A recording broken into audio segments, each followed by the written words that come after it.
Hey, what's up, ladies and gents? This your boy Sleep. Just wanted to stop by real quick to give you guys a quick tidbit on how to change your perspective when focusing on Bible study. Oftentimes, when we approach Bible study, we approach it like this: basic instructions before leaving earth. Bible. What am I supposed to do? So we're looking for the scriptures to tell us what we are to do and what we're not supposed to do. Nothing wrong with that, but let's go a little further.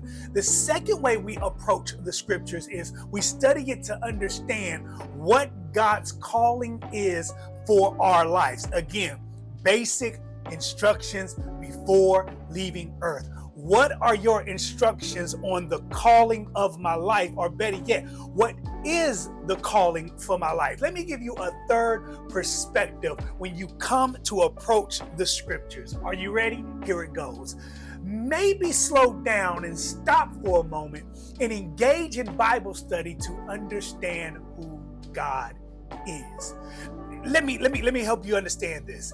Yes, this can be looked at as an instruction book, and we can take it as that. But what if I told you that the scriptures are actually God's testimony to man about himself? Even Jesus said that the prophets and the scriptures testify about him. It is God's testimony about his endless and consistent grace and mercy throughout human existence, zeroing in on his rebellious people, Israel. But not only that, it is his testimony about how he fulfilled his promise by bringing Jesus into the flesh, the word becoming flesh, taking on human sin on the cross and dying for our salvation.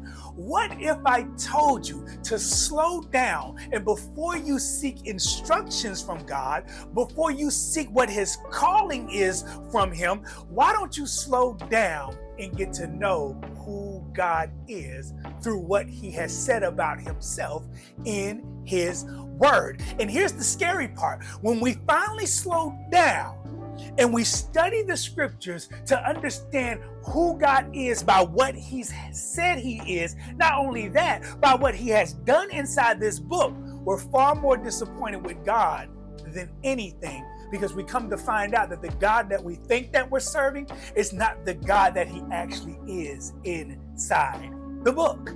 So when it comes to Bible study, let's follow this particular formula. Number one, get to know who God is by what he has testified about himself in the book first. Number two, then find out what God's calling is based upon what he's written in the book. Then number three, then we can actually really truly follow the instructions in connection with that calling that's written in the book.